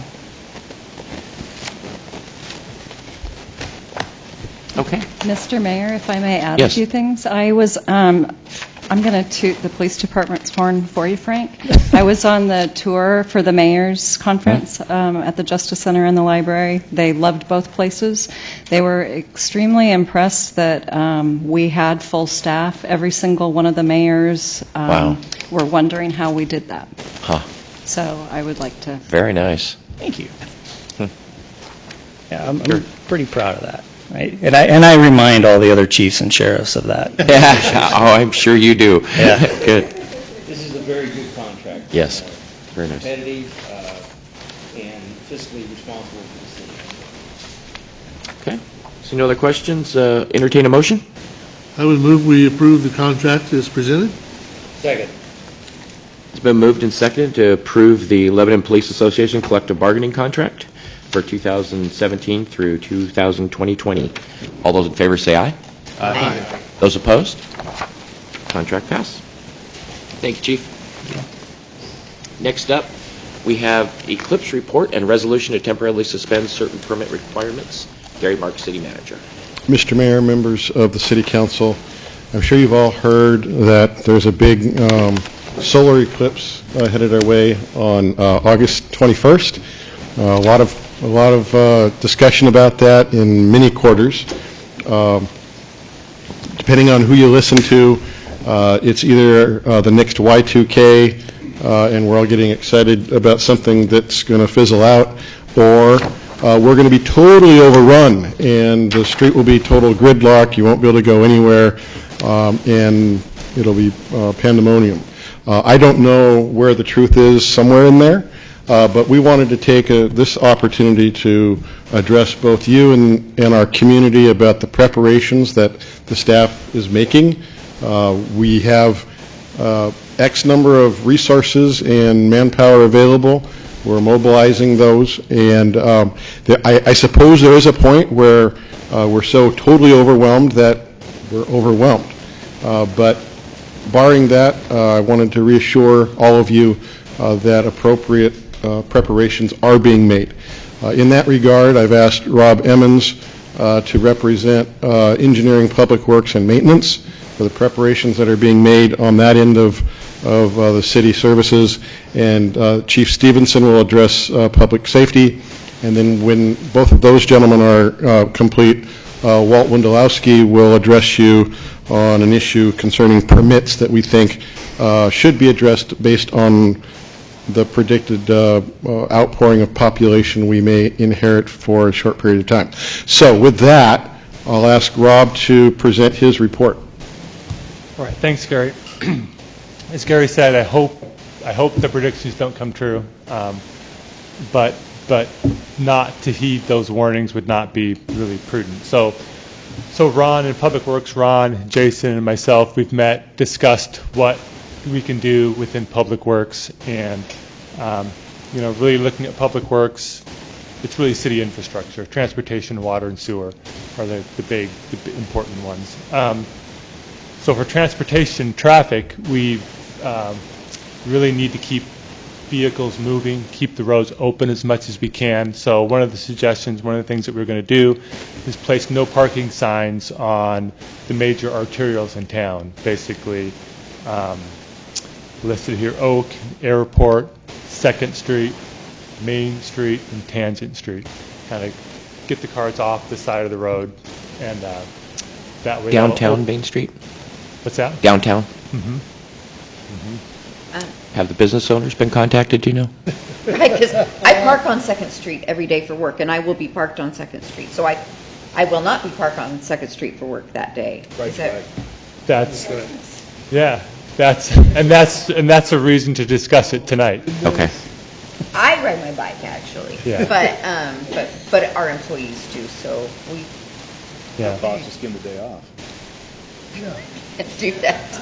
Let's shut down for the day. What is the thought behind no cars parking? parked on the streets? Yeah. Just it keeps the thoroughfares open. So if during people coming into town Friday and Saturday, and especially Monday, keeps those roads open. If there is gridlock, and there's an emergency vehicles then can have access down the side, down the parking lane. It gives more room. Yeah, I have a big concern about downtown, especially because a lot of people are gearing up for this and want to try and make some money and have good business. And if you can't park on 2nd, you can't park on Main Street and park, it's going to be really hard for them to do any kind of business that day or that weekend even. When I was at the mayor's conference, they had a session on this, and we had county sheriffs from. There was a guy from Marion County and a guy from out east, Redmond. And the one guy from Redmond has been working on this for over 800 days. He's been assigned for this. And that is all about logistics and about people coming into town. So I agree with Gary, the Y2K thing, that was my feeling about this. When I heard this talk from these guys, I had a little bit of a different opinion about what it could be, some of the traffic. Apparently, Marion County going out 22, they've effectively called that road closed. So they will not anticipate being able to get emergency services over there. They will try, but they're just assuming it's going to be that bad. So there's some pretty serious things. My biggest concern about our community is, one, safety. But also I want to make sure that the businesses are able to take advantage of this opportunity, because that's why we have, Cheetah Lake Park and the big event down there, and we want to invite people into our community. But I'm not sure if downtown and 2nd Street is the right way to go. But that's definitely worth talking about. There's a balance between keeping roads open and the businesses going. So that was a brainstorm. That was something that we thought, but definitely. I can piggyback on that. That was actually my suggestion, and the reasoning. No wonder I don't like it. Yeah, and that'd be why, because I'm a fun sucker. Yes. Right? So one of the reasonings behind it, and I'm glad we're having this discussion, as long as, if we can keep at least one of those roads to where we don't have people pulling over, and that's one of my biggest fears, we're going to have people pulling over to park to watch. And that's not going to be the issue. What the issue is when they go to leave. And that's where I see the potential of gridlock happening. If gridlock happens, that shuts down emergency services. We can't respond. We can't get to where the help is needed. And Jason, you can chime in too if you want, maybe the fire personnel. But as far as like Main Street goes, we can keep that open. That would be fine. But I would ask that at least one side of 2nd Street be a no parking all the way up. And that way it just will allow for us to have at least a lane if we have to utilize that. Robert. Well, having lived through the Y2K thing, all the consultants are unemployed at the Y2K. But they'll come back. My biggest reaction to some of this stuff is, how long is the event going to occur? A couple of minutes. The event itself. Just the no. In a couple random, hours, yeah.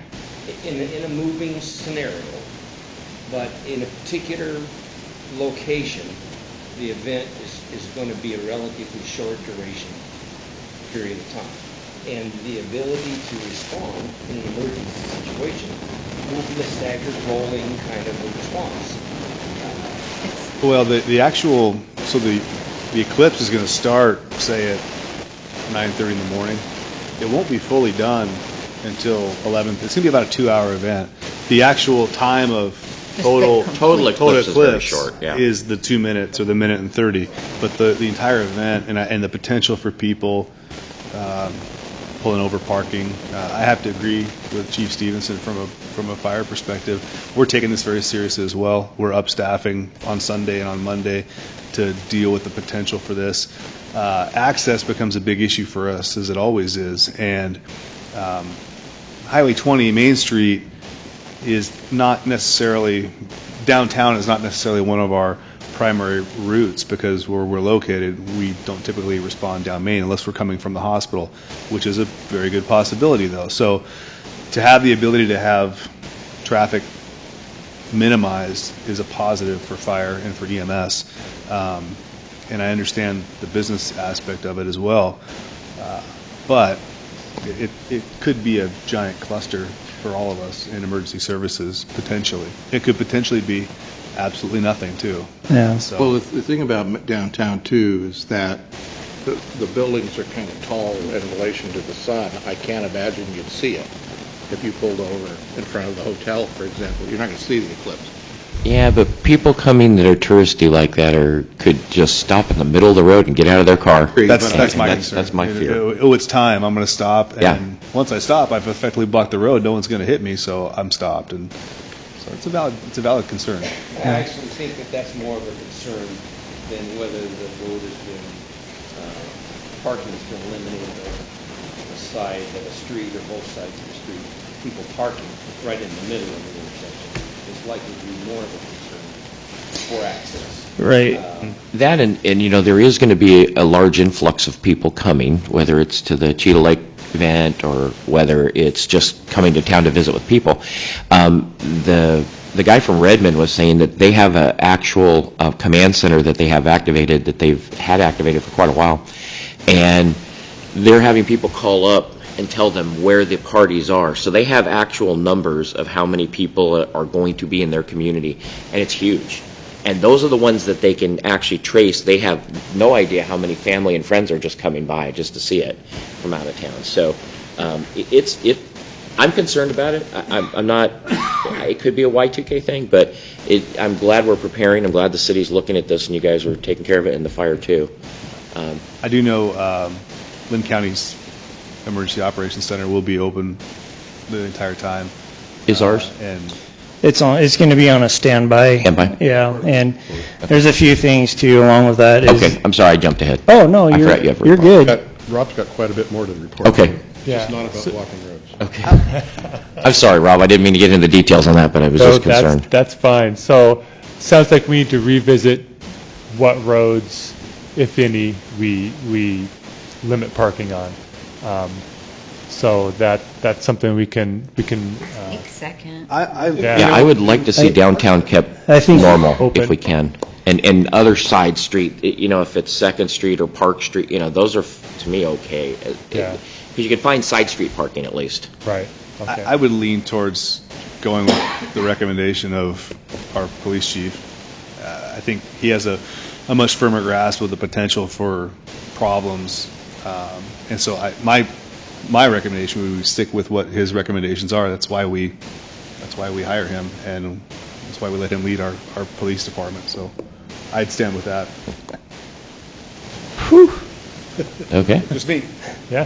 And I think we can revisit the downtown and you know, in that section. Again, that's one of my, it's not just the cars, I'm talking motorhomes, trailers and whatnot, and that's kind of where I was coming from. But, you know, to address the issues of people stopping in the middle of the roadway, I can see that happening as well. Yeah.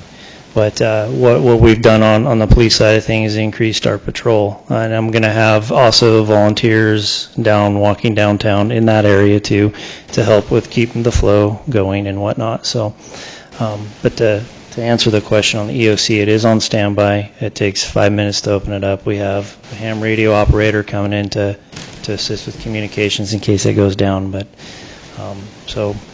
we have definitely talked about this over and over and over, and every city is talking the same talk. So, Yeah, and on the front for water and sewer, we have asked CH2M Hill to have someone on site 24/7 for the duration of the weekend. So, in the event that travel isn't possible, they only have one staff person in the city.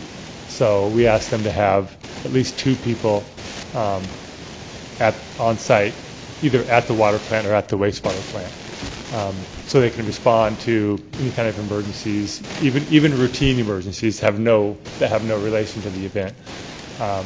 In case communications goes down, they're kind of predicting cell service being interrupted. We have radios, two-way radios that CH2M Hill can communicate to our public works staff and communicate issues that need to be communicated. So So on the water and sewer side, much less visible, but can be equally as important. We are anticipating possible scenarios there and thought through that. That's really, other than Public Works being staff available for if traffic control issues come up, we'll be available to respond to The those. maintenance crew, all hands on deck, no projects scheduled for that day. They'll be ready to respond where needed. Chief? I also think there is some construction that's been limited as well, and I can't. It is. We have some smaller projects. East Street Sewer will be done, wrapped up by that time. Airport Road will probably still be closed. The contractor may or may not work. He hasn't committed to that, to not working. But that's not a road that's currently been in use, so it's not, people aren't used to traveling it, so that will still be closed. So that's.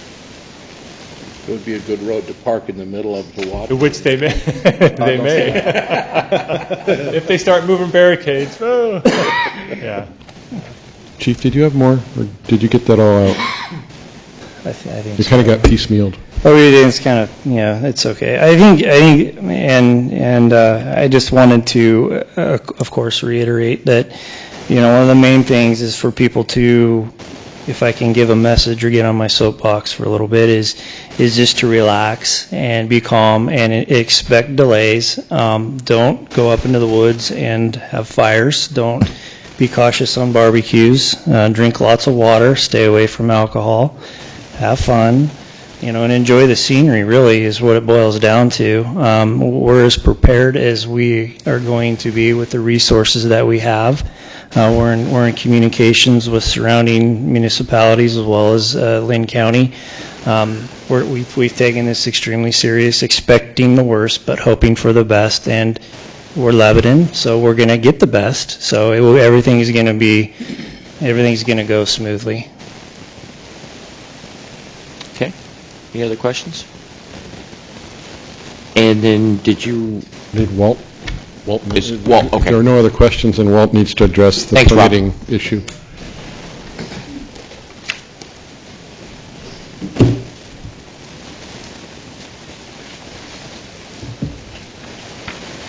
My comments can only come from the mind of a bureaucrat, and I'm looking at permits. You are aware we have a permit process for temporary uses. Someone sets up a taco truck sort of thing. We have permits for street vendors. We have permits for parking an RV at someone's house on their driveway for a week or something like that. I think it would be incredibly difficult to put an extra burden on the police department to go ahead and have them go out and try to enforce those sorts of regulations. Resolution before you simply says those particular regulations which are identified in the resolution simply are suspended from Friday to Monday. And that way the police department and public works and everyone else can focus on public safety instead of worrying about someone selling eclipse glasses or worrying about if someone's parking an RV on someone's private property. So I can go through all the material. It seems to be pretty straightforward. We're just looking at suspending permits, and with that, I'd be happy to answer any questions you may have. I think that's a good good preparation idea. Have you heard anything about the county, whether they plan to do something similar? No, not aware of it. The only concern I had was food situations in the middle of the summer heat issues and food vendors. But I completely agree with Walt. There's no way we can enforce the situation. We'll just have to take it as it is. But I do have some concern about that. And should someone question, the buyer needs to beware. I think that would be my approach as well, is that if you are authorized food vendor, you have the license. If a consumer does not see the license or any sort of certificate, you take your chances. Yep. Any other questions? Okay, City Attorney, read the resolution. Resolution number 2017-33, a resolution temporarily suspending permit requirements for overnight RV parking, temporary uses, and street vendors. Move for approval. Second. It's been moved and seconded to approve Resolution 2017-33. All those in favor say aye. Aye. Those opposed? Motion passes. Thank you all. City Manager's Report. Gary Marks. Again, Mr. Mayor, members of the City Council, my report is in the packet, but I'll just cover a few quick things. First one that's not in the packet, I'm happy to report to you that pavement was being rolled out onto the gravel base of our airport road extension today. It's beginning to look like a real street. I'm excited about having that completed soon. As you may know, the contract calls for that road to be open on August 25th, and we believe that will be the case. In addition to that, from my report, just wanted to update you quickly on the transload facility that is not only a part of our strategic action plan, but one of the City Council goals. If you've been reading the Democrat Herald the last few weeks, you know that a couple Sundays ago there was a front page story that presented that facility as a given that it would be built in Millersburg, with no mention whatsoever to Lebanon. Although I can demonstrate records, and I think you're all aware, going back at least October 2015, where the focus of that facility has been Lebanon, and all of the discussion with industry has been Lebanon. And at the end of the legislative session, Representative Olson over in the Albany area became very active on that issue and was advocating Millersburg, and good for him. He's representing his district. I can tell you, though, that Lebanon has become very active since that DH story. There's a working group, including myself, the mayor, Representative Sherry Springer, Shelley Garrett at the chamber, and Wyatt King representing business in Lebanon. There will be a story coming out in the Democrat Herald very soon touting all of the involvement that Lebanon has had with that facility, and also the advantages there are to sticking with the Lebanon site. Those are that we're shovel ready. We're literally shovel ready. Within a week we can have permits ready, and so therefore, we have a willing owner for a site for it that's appropriate next to the rail tracks, which are served by both major rail lines. This project, if the state of Oregon wants to start it, they can almost literally start it tomorrow. On the other hand, the Millersburg site is not in that position. Property is not in the ownership of a party that can move the project forward. We understand that there are wetlands issues and perhaps even environmental issues that have to be resolved for the old International Paper site in Millersburg. So I believe, myself, speaking as someone who's advocating Lebanon, that there's quite a period of time that will elapse if Millersburg turns out to be the appropriate site for that facility.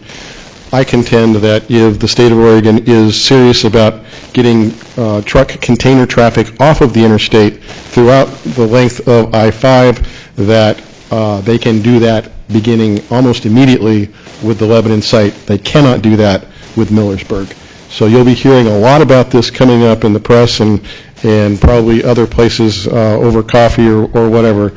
But be ready. It's about to really get interesting. So I wanted to bring you up to date on that. And then also, over the last month, one of the major things that your staff has been involved in was trying to make sure that the mayor's conference came off well and represented our community very well.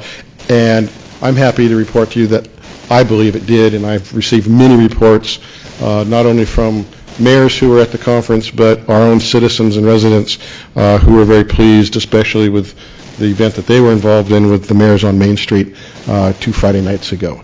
So many other things in my report that I'm sure that you've already been able to look at, but those are the things I wanted to bring to you this evening. If you have any questions about any of that or anything else, I'd be happy to respond. Any questions? Okay. Moving on, we'll move to number 10, discussion on Lebanon Community Schools District Board consideration of a construction tax. Gary Marks. Mr. Mayor, members of the City Council, as was reported earlier, Linda Darling called me, I think it was Wednesday or Thursday of last week, to give me a heads up, which I appreciated very much, Linda, that the school board would be having a discussion about the construction tax. I've learned a lot about it since then, and the more I learned about it, the more I knew it was something that this council needed to talk about in the event that you wanted representation at the school board meeting for their discussion tomorrow. I understand, and Linda has reinforced that this is a discussion. I don't believe they're in a position to make a decision tomorrow night, but seeing that if they make this decision, the city has a major role to play, and that the legislation requires us, the city, not the school district, to implement this tax and to make it a part of our permitting processes through our development process. So with that in mind, Walt Wendelowski prepared a report for you that's in the packet that describes some examples of the impact the new tax would have if it's implemented. For residential, it's I believe it's $1.26 per square foot of development. Commercial, I think it's 63 cents per square foot with a maximum fee of $31,000.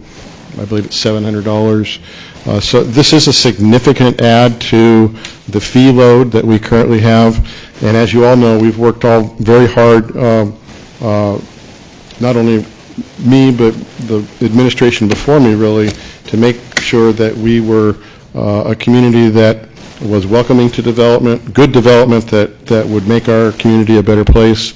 And so we want to make sure and be careful that we protect that ability. Part of that is the fee load that we're asking the developers and the contractors to carry. So with that, there are materials in the packet, one of them from the state of Oregon that describes the construction tax, which is basically a tax that the legislature gave school districts the ability to implement, I believe in 2007, where they can assess a per square footage tax on a new development, and that revenue has to be used for capital improvements based on, I didn't see that in any of the materials I've seen from the district, based on a capital improvement plan. I don't know if the district has that, but there needs to be a plan according to what I've read about this tax.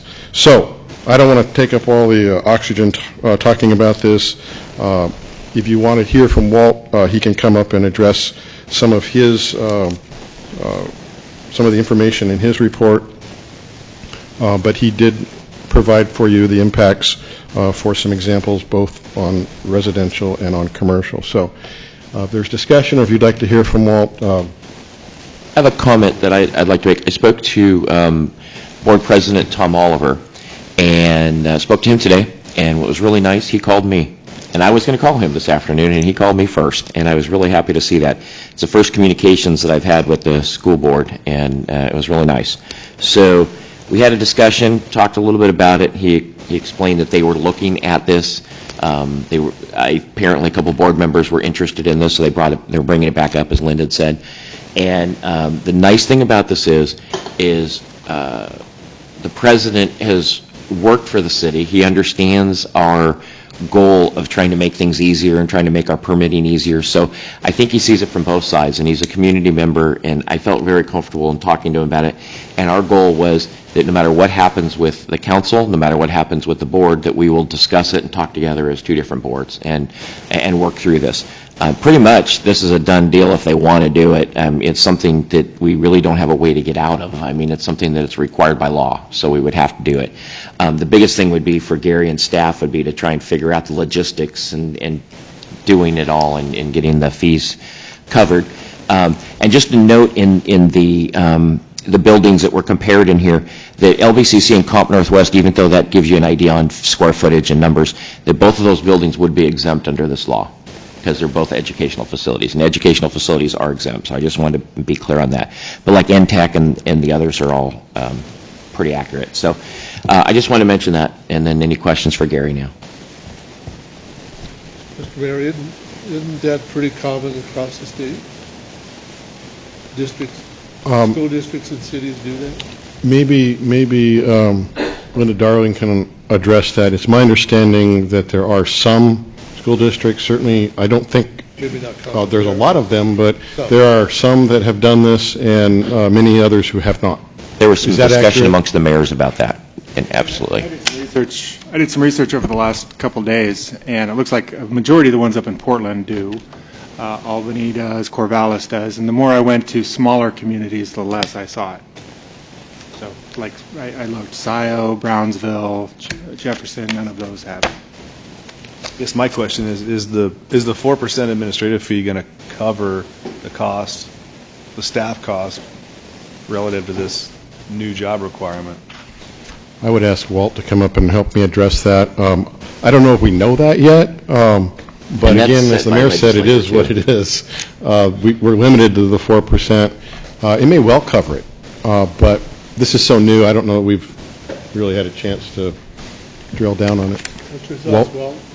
Actually, it probably would not be extremely difficult to implement in the sense that when you get a building permit, you pay your SDC fees, and then we go ahead and we would have to tag this fee on top of that. I guess my larger concern is, got to be careful how I say this. Let's say there have been some issues during shut-offs across the hallway in finance when people come in to pay their bill, and they get very irate over having to pay a $200 or $300 bill. I can imagine the problem staff will face when they have to pay, someone's coming in paying an extra $2,500 or $3,000 to get a building permit. For a single-family home. Yeah, for a single-family home. Again, my memo notes that for a multi-million-dollar project, this is probably not a deal killer. And again, the mayor pointed out that some of these buildings would have been exempt. But again, it gives you a flavor of what the cost would be. I'm always concerned when we're asking the public who are trying to encourage home ownership, et cetera, and development in this community, basically paying an extra 17-18% increase in fees, and that's always a concern. And again, I'm also concerned with kind of sort of the pushback staff would face. Robert? I note that you didn't do an exhaustive, in-depth analysis of what the fee generation would be, but do you have a Kentucky windage guesstimate as to, I know those points that you indicated are exempt, and I noticed that they would be also, so I'm left unknowing what total impact this is going to have Well, in the community. last year we did about 50 single-family homes, so if we're looking at roughly $2,600 each, that's, what, $130,000, and our fee off of that would be about $5,200. And so I don't think it'd be a big burden on community development. I think the larger issue would really be finance, because now they would have to go through all that, sort it out, make sure that it's properly taken care of. Effectively, the city becomes the bank, and so we're now going to have to go through the distribution. I was also thinking of adding a little comment, who's going to pay for the audit of all this? I mean, the school district gets the money, but we're the folks in charge, so it just gets a little complicated. My next point that I would like to suggest that the remarks be added to the discussion that Gary will have tomorrow night with the city, with the school board, is we don't have the ability to staff up. There's not enough revenue ongoing to add additional staff. So this becomes an additional workload. And I believe there are a myriad of those tentacles that are likely to be a part of that additional workload. And I think we need to make that known to the school board that it's not just a revenue generator for the city. We're not attempting to add additional taxes to the community base simply so that the city can grow its employment levels. We're going to see this as an extra workload with existing staff, with overall a relatively low return for the school district. I believe that it's going to present more bad will to the community in seeing additional fee increases, which the city, as Walt points out, is going to be the recipient of that ire, not the school board. And I believe those points need to be made tomorrow night. Another question I have is that the county issues permits for structural improvements regulated by the building code. The majority of the school district lies in the county, not within the city limits. You're going to go to both? What do you mean? Well, they have to, the city of Oregon, or in the city of Lebanon, would collect in the city of Lebanon when they apply for construction. The county. Collect on the electric side. The impact to the consumer, the impact to the builder is actually even greater than these numbers show. Mm-hmm. Yeah. It's the county, not just Lebanon. Yeah, because county regulates all electric permitting. Mm-hmm. So even if you're coming to the city, you still have a county inspector come in and do your electric work. I was in the research of the gaps in the greater Albany public schools. They have agreements with both.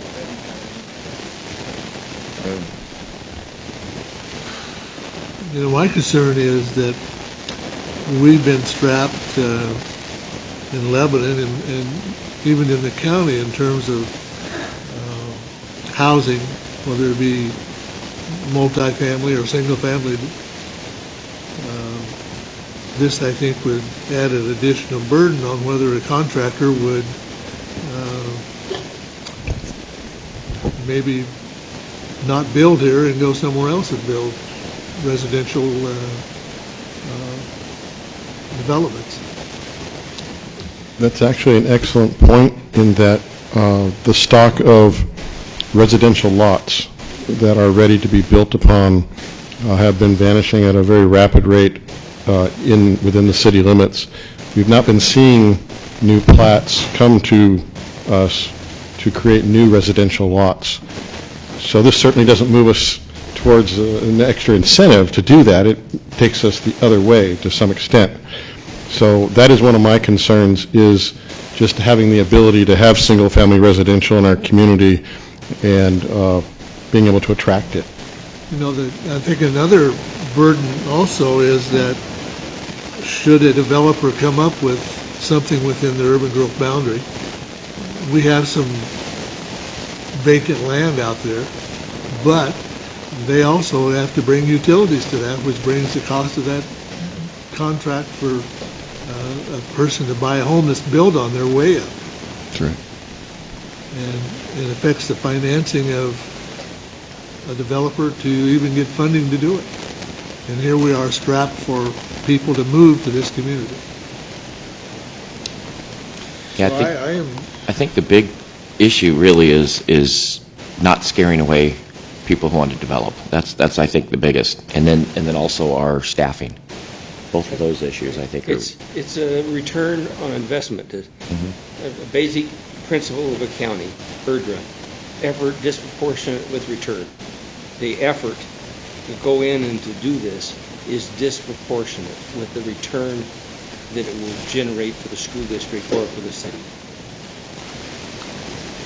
Anything else? And the city, the school district has not had growth. Certainly if we add numbers that prevent additional growth, it's not going to be favorable to the school district either. I get it. I understand. And if I was a school district and I was strapped for cash and this opportunity was there, I'd want to pursue it.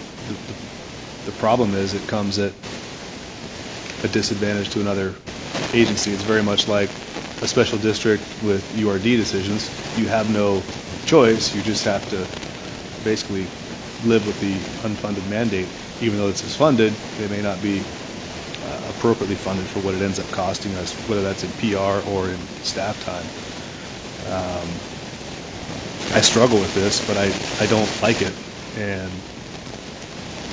I'm really not in favor of it. I would encourage school board members not to pursue it for many of the reasons we laid out.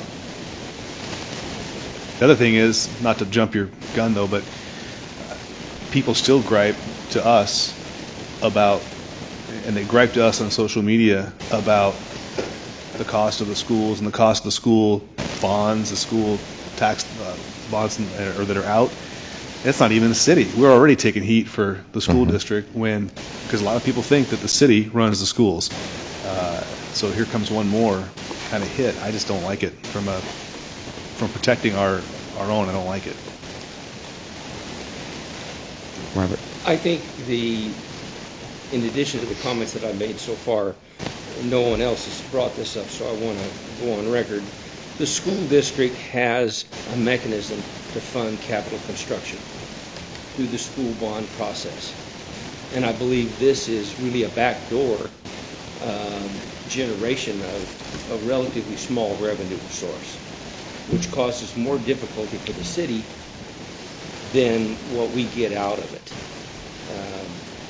And if the school district is really strapped for capitalization projects, then they have a mechanism to the bond issue to do that. And I believe that's where they should go to the voters and ask up front instead of using this surreptitious method to accomplish it.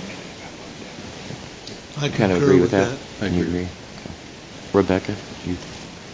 I struggle with it because like Jason said, I understand the drive and if I were on the school board, I would have to seriously consider this. But from our perspective, discouraging development is counterproductive.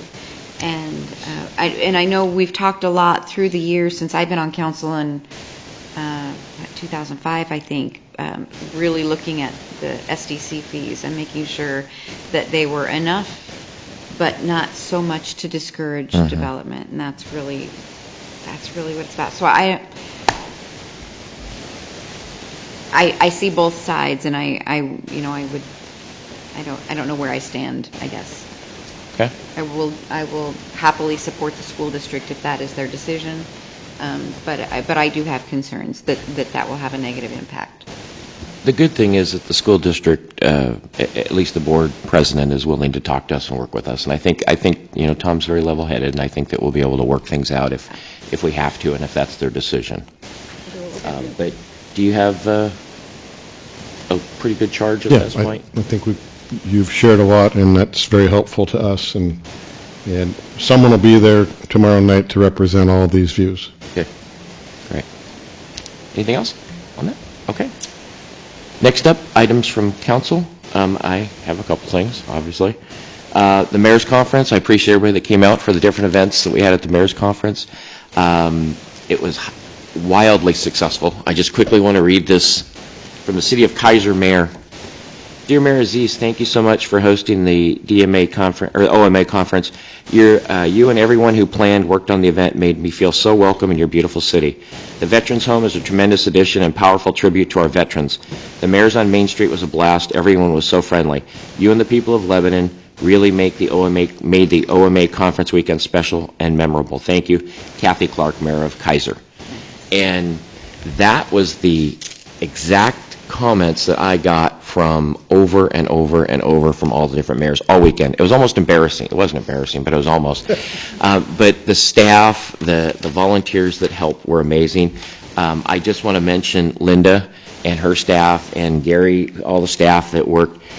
Everybody did such a great job. There were so many different moving pieces to this thing, and it was really successful. It brought 75 mayors to our community. They brought spouses and friends, so there's 100 people at least that were staying here. I had one story where a couple, and they showed me the ring. Look at the ring. And the mayor bought his wife a ring at Tremel's Jewelry. They went in and they saw this ring and they thought, oh, it's an anniversary ring, let's get this ring, and they bought a ring.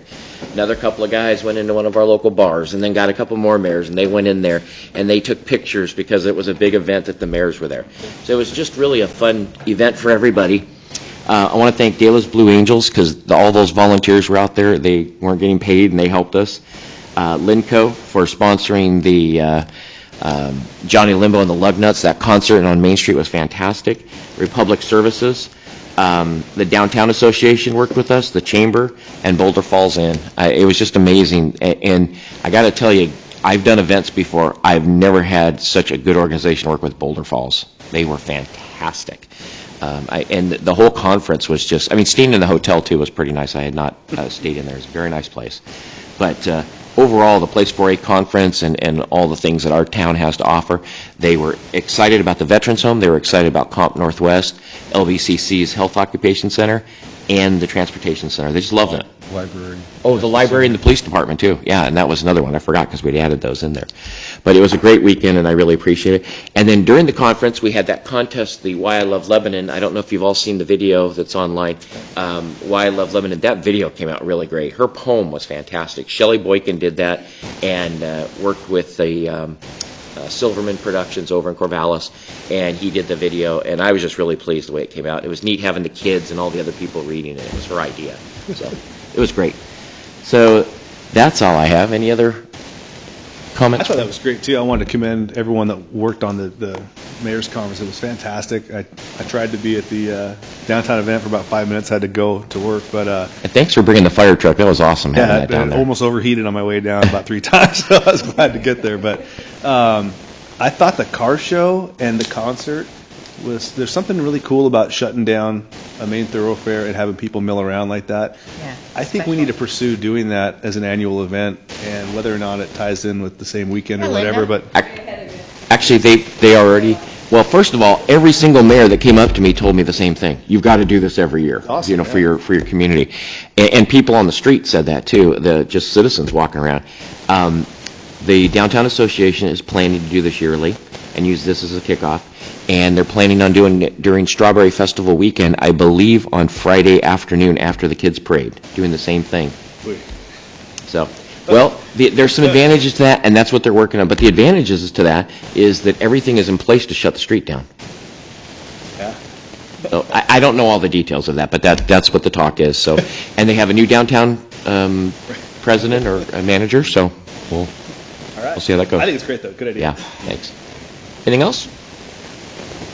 Okay, comments from the press? Oh, I'm sorry, press, hold on. Public comments, is there anybody who would like to speak? Sure, come on up.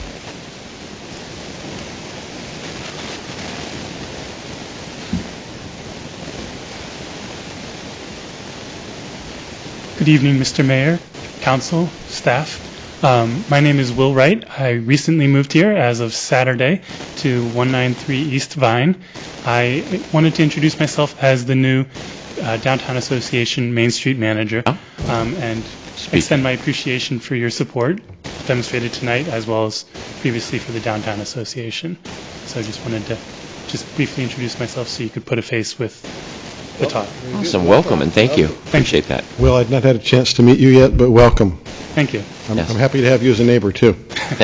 I did not know I was so close to you. So.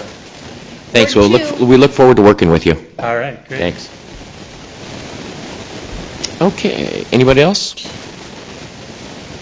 Okay, see none. Items from the press? Nothing? 4%.